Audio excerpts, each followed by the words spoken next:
67, 77 தொடரும்னு சொல்லியிருக்காரு தலைவரும் நீங்க. ம். இப்ப 67லயோ 77லயோ பாமரர்கள் மத்தவங்களை நிறுத்தி ஜெயிச்சிருக்காங்க. நீங்க அந்த மாதிரி யாராவது பாமரர்கள் எளிமையானவர்களை நிறுத்த கண்டிப்பா பாருங்க, வெயிட் பண்ணி பாருங்க. அதுக்காக இந்த மாதிரி தேர்வாளர்கள் வேட்பாளர்கள் வந்து தலைவர் அவர்கள் அறிவிப்பார், நீங்க பாருங்க. கண்டிப்பா ரீதியா பின்தங்கினவங்க, ஜாதிய பிற்படுத்தப்பட்டவங்க அந்த மாதிரி யாருக்கும் நிறுத்த தமிழக வெற்றி கழகம் என்பது அனைவருக்குமான கட்சி, அனைவருக்கும் வாய்ப்பு வழங்கப்படும்.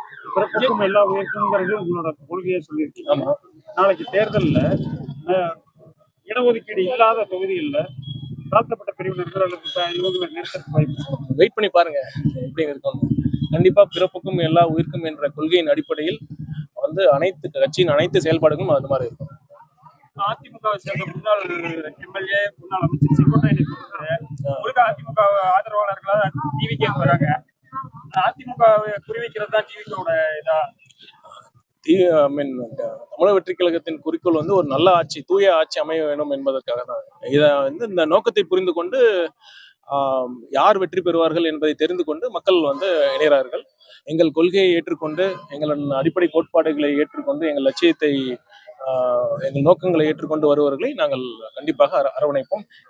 இன்னைக்கு கூட மோனமங்கலம் பாலு என்று சொல்லப்படுற பாலகிருஷ்ணன் அவர்கள் 20 வருஷங்களுக்கு மேல திருச்செங்கோடோட ஒன்றிய செயலாளர் இருந்திருக்காரு. அதுவும் இல்லாமல் 5 வருஷம் திருச்செங்கோடு யூனியன் சேர்மனா இருந்திருக்காரு. அவரும் வந்து இன்று தமிழக வெற்றி கழகத்தில் இணைந்திருக்கிறார். அவரும் இணைந்து செயல்படுவார். இது மாதிரி நல்லவர்கள் அனைவரும் தமிழக வெற்றி கழகத்தில் இணைவார்கள். எங்கள் மேலும் மேலும் எங்கள் கட்சி வலுப்பெறும். கண்டிப்பாக 2026 எங்கள் கட்சி அமோக வெற்றி பெற்று தலைவர் அவர்கள் முதல்வராக பதவியேற்பார். அதிமுகவில் தற்போது இருக்கிற நிர்வாகிகள் யாரும் அந்த மாதிரி தெரியல. அமமுக போனவங்க, ஓபிஎஸ் இருந்தவங்க, அந்த மாதிரி இருக்கிறவங்க தான் தெரிஞ்சுக்கிறாங்க. இது எப்படி அதிமுகவுக்கு சரி உண்டாக்குனதா தெரியும்? அதை பத்தி அந்த மாதிரி நாங்க சொல்லவே இல்லை. நீங்க வந்து பொறுத்திருந்து பாருங்க. அரசியல்வாதிங்க வந்து நான் திரும்ப திரும்ப சொல்றதுன்னா, அவங்க வந்து மக்களோட பல்ஸ் தெரியும், எந்த நேரத்துல எந்த முடிவு எடுக்கணும் அவங்களுக்கு தெரியும். கண்டிப்பாக நல்ல முடிவு எடுக்கும்.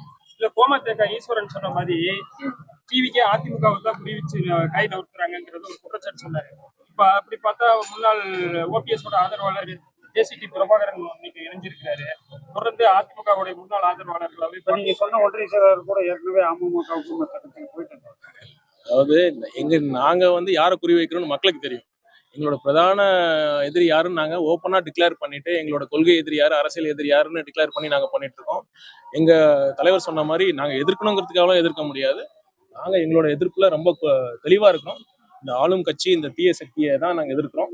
முழு மூச்சாக எதிர்த்து மக்களுக்கு ஒரு தூய ஆட்சியை நாங்க தலைவர் அவர்கள் கொடுப்பார். திமுகவினுடைய ஊழலை சொல்றீங்க, ஏன் ஜெயலலிதா ஜெயிலுக்கு போயிட்டு வர அளவுக்கு தீர்ப்பு வரணும்?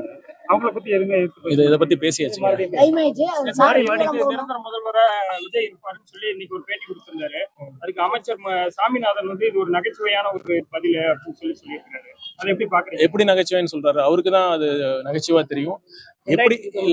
எப்படி நிரந்தர முதல்வர்னா, தலைவர் அவர்கள் அரசியல் கட்சி ஆரம்பிச்சு அரசியலுக்கு வர நோக்கமே வந்து பணத்துக்காகவோ பதவிக்காகவோ இல்லை. ஒரு மக்களுக்கு ஒரு நல்ல ஆட்சி, தூய ஆட்சி, நேர்மையான ஆட்சி கொடுக்கணும்னு தான் வந்திருக்காரு.